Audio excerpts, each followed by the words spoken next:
मानसिया बैसो जानाय लोगो लोगोनो बिथांनि जा एक्सपिरियेन्स बेजों लोगोसे बांसिन बुजिनाय बा गियानि जासिनो नाथाय जोंनि बिटिआरआव साफा सानै मानसिफोर दङ जाय बोराय होलांनानै एसे असुबिदा बाथ्राफोरखौ बुङो सेंग्रा जोलैखौ मिसलिड खालामनो नागिरो बर' रायजो राजा बिथांमोनखौ मिसलिड खालामनो नागिरो बिथांनि बाथ्राखौ दिनैनि खौरां मेलनि गेजेरजों एक्सप'ज खालामनो नागिरदों बयबो मिन्थिगौ बिथाङा अलरेडि गावखौनो मैया प्रेस मिट होनानै एक्सप'ज खालामनानै लादों बिथाङानो जाबाय दावराय देख्रेब नार्जारि बिथाङा गेजेर गेजेर बर'नि माहारियारि आफाद दुलाराय बर' फरायसा आफाद लोगोसे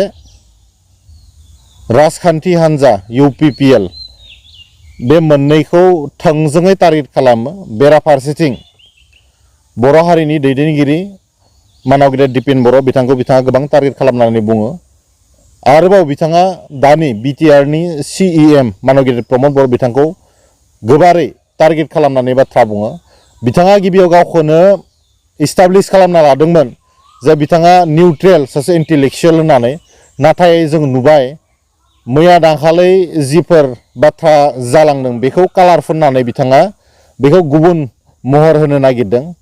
दा दावराय देख्रेब बिथाङा गेजेर गेजेर बुंनो नागिरो जे बिटिआरआव असान्ति जादों होननानै बेनि जा फिननाय बर' रायजो राजाया ओरै बिथांखौ होनो लुबैयो जे बिटिसि सासन खालामग्रा हाग्रामा महिलारिनि समाव 150निबो बांसिन बर'नि इन्टेलेक्सुवेलफ्रा जिउ खोमानो गोनां जादोंमोन बेनि गेजेरावबो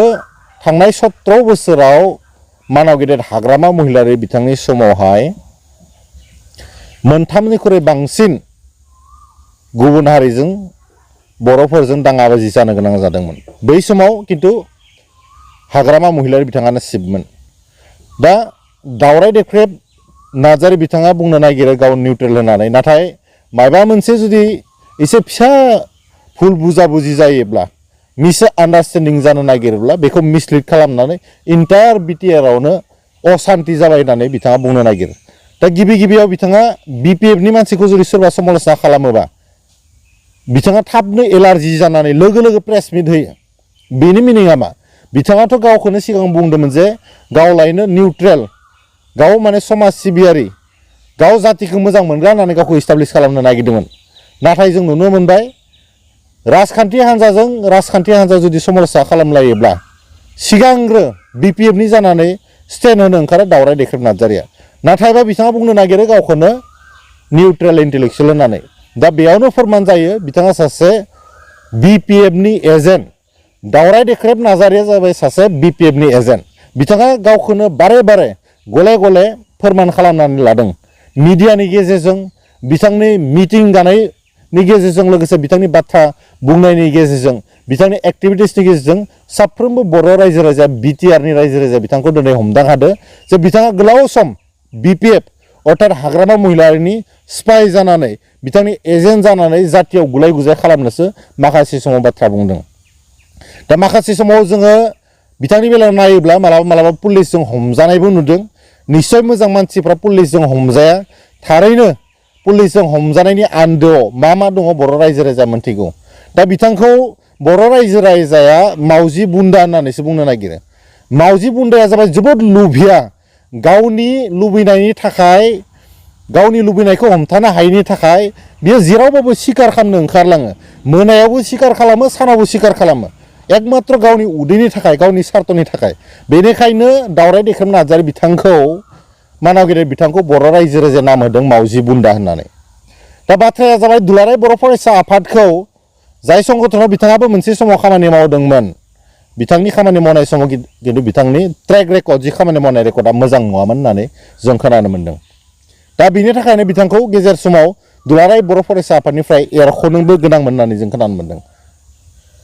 बिथाङा लागा मोजां बै समाव बोरैबा खारग'दों नाथाय बिथांनि जा सरित्र बे सरित्रफोरखौ दिनैनि तारिखाव बयबो मोनथिदों दुलाराय बर' फरायसा आफादा जाबाय मोनसे माहारियारि संगठन बर' हारिनि सिनस्रि बेखौ बयबो मिथिगौ जेनेरेशन टु जेनेरेशन बे अर्गेनाइजेसन थांबाय थागोन सोरबा दावराय देख्रेब नार्जारिनि बंस' माने इस्टाब्लिश खालामनायाव बिथांमोना बंस'खौ जोनोम होनायनि थाखाय दुलाराय बर' फरायसा आफादा मालाबाबो गोमोरलाङा बिथांमोना बनसुखौ जोनोम होनानै माखासे समाव जोंफोरबायदि मानसिखौ मिसलिड खालामनो नागिरदोंमोन नाथाय समनि थिननायाव जोंनि बुजिनायाव जोंनि इन्टेलेक्सुयेलफोरा मानाव गेदेर प्रमद बर' बिथांमोननि जा दैदेननाय बिथांमोननि जा मोजां लिडारशिप बे लिडारशिपखौ नुनानै हारि दानायनि बाथ्राखौ जिथु सान हर खामानि मावगासिनो दङ जों बे गासैबो बाथ्राखौ बिजिरनानै दिनै मानाव गेदेर प्रमद बर' बिथांजों खामानि मावनो फैदों आरो जों बयबो बड'फानि सानस्रि आरो सान्थौजों खामानि मावनो आवगायलांगासिनो दङ नाथाय बेखौ मेगन सानानै हारियाव अराय सम गुलाय गुजाय नागिरग्रा हारियाव अराय सम नांलाय होनो नागिरग्रा दावराय दैख्रेम नार्जारिया दिनै दुलाराय बर' फरायसा आफादनि मानाव गिदिर आफादगिरि बिथांखौ टारगेट खालामबाय थानायखौ जों नुयो बिथाङा मानो एसेबां टारगेट खालामो बे बाथ्राखौ दिनै फोरमान जाबाय बिथाङा मोनसे पलिटिकेल पार्टिनि एजेन्सि हिसाबै खामानि मावनायनि थाखाय दिनै जातीय संगठनखौ टारगेट खालामदों बियो बर' हारिनि थाखाय बेसेबांबा दुखुनांथाव बाथ्रा सासे मानसिया मोनसे संगठनखौ मोनसे जातीय संगठनखौ बिदि क्रिटिसिजमाव लाबोबाय थानाया बे मालाबाबो जातिनि थाखाय एक्सेप्टेबल नङा दिनै बिटिसि सासन खालामनाय समाव जोंनि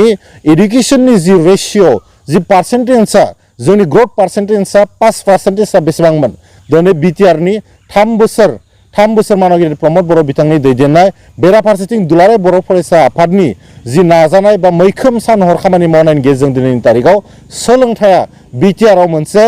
मख'जाथाव मोनसे जायगा आवग्रिनो हादों दिनै फार्स्ट पजिशनाव थांनो हादों आसामनि गेजेरावनो बेबो साइन्स स्ट्रिम बायदियाव दिनै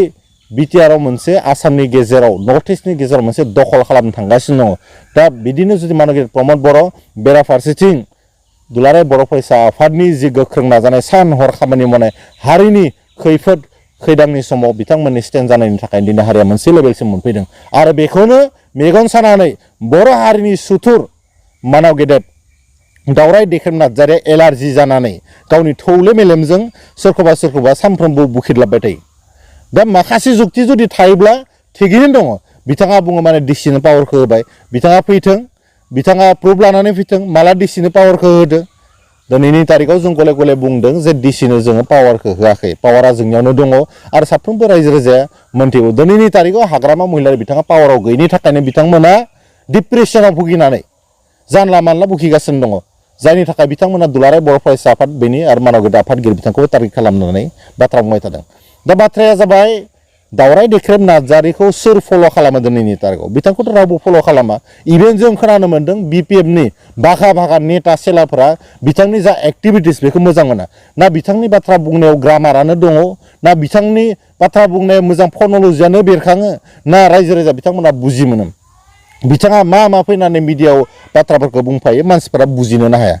बिथाङा जानला मानला प्रेस मिट होनानै जोबोद मोजां मोनो गावखौनो जातिनि हिर' खजायनो नागिरो नाथाय बेफोरबायदि बाथ्राखौ बर' रायजो राजाया वेल एक्सपिरियेन्स जिथु गोलाव सम बर' रायजो राजाया संग्रामनि धाराजों फैनाय सोरबा दावराव दैख्रेबनि बुंनायाव सोरनिबा अमर सिंह ब्रह्मनि बुंनायाव बर' रायजो राजाया मालाबाबो मिसलिड जायाखै आरो जानायबो नङा दा बाथ्राया जाबाय दिनैनि तारिखाव दुलाराय बर' फरायसा आफादखौ बेबायदि जोङो बर' रायजो राजाया सोरबा सासे सानै बिपिएफनि एजेन्टजों सोंखारि होजाबाय थागोन नामा बेयो मोनसे गेदेर कुइसन बे मोनसे ग्रेट कुइसन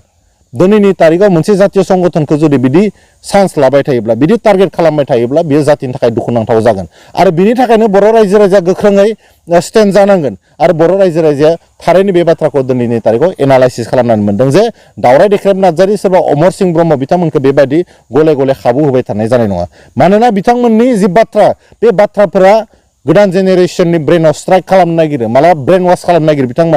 बिथांमोनखौ रावबो गोदान जेनेरेसना फल' खालामाखै नाथाय बिथांमोननि गले गले गुलाय गुजाय बाथ्रा बुंनायाव मालाबा मानसिफोरा गोनो गोथो जानो नागिरो बिथांमोना जे मोनसे पलिटिकेल पार्टिनि एजेन्ट हाग्रामा महिलारि बिथांखौ जेरैखिजाया पावाराव लाबोनो थाखाय बिथांमोना सान हर बाथ्रा बुङो बे बाथ्राखौ किसुमान मानसिया बुजिनो नागिरा दा बिथांमोन बायदिखौ बै समावनो बड'फा उपेन्द्रनाथ ब्रह्मआ बुंदों हारिनि जायफोर सुथुर जायफोरा हारिनि जोलै हांगार बेफोरबायदि मानसिखौ सिला मेगनजों नोजोर होनांगौ होननानै बै समावनो खावलायदों दा मावजि बुन्दानि बाथ्राया बेनो जे बिथाङा थाखा फैसा मोनबानो बिथाङा बुखियो बिथाङा जाय समाव डिप्रेसनाव बांसिन भुगियो बे समाव मिडियायाव ब्ला ब्ला ओंखारनानै जानला मानला बाथ्राखौ बुङो बिथाङा माखौ असान्थि होनना बुंनो नागिरदों सोरबा सासे सानै मानसिया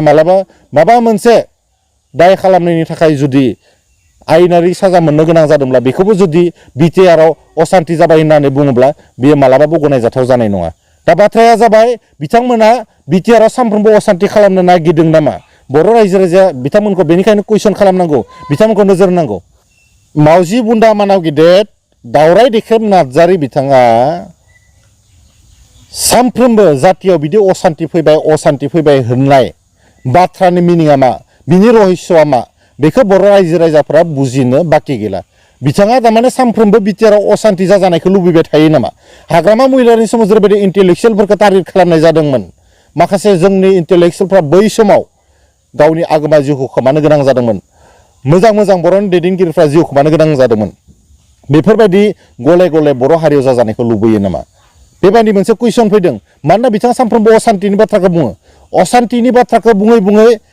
बिथांमोना असान्ति लाबोनो नागिरमारदों नामा बे बाथ्राखौसो बांसिन इनकुवारि बा इनभेस्टिगेसन खालामनो थाखाय आयेननि नोजोरजों लोगोसे बिथांखौ माने जि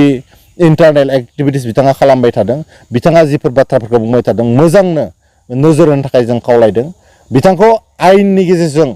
जुदि बिथाङा माबाफोर प्रपेगेन्डा खालामदोंबा सिक्रेट एजेन्डा जुदि खालामदोंबा बर' जातिखौ गोथौ हाखराव खोख्लैनानै बेखौ मोजाङै नोजोर होनांगौ मानोना बिथाङा सानफ्रोमबो असान्तिनि बाथ्राखौ बुंबाय थायो बेनि थाखायनो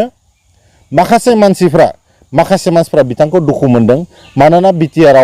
बिटिआर सुक्ति जानायनि उनाव जोबोद माने गोजोना फैदों जायनि थाखाय दिनै मोनफ्रोमबो बिथिङाव मानव गेदेर प्रमद बर' बिथांनि नाजानायाव दावगालांगासिनो दङ आरो बिथांमोननि जि केरेक्टार बिथांमोननि जा सोलायनो हायै केरेक्टार गुबुननि जौगानायखौ नायनो हायै हारिनि जौगानायखौ नायनो हायै बेफोरबायदि केरेक्टारखौ बिथांमोना गोजानाव दोननाया मोजां नङाबा बिथांमोनखौ मालाबाबो बर' हारिया बर' रायजो राजाया निमाहा होनाय नङा मानव गेदेर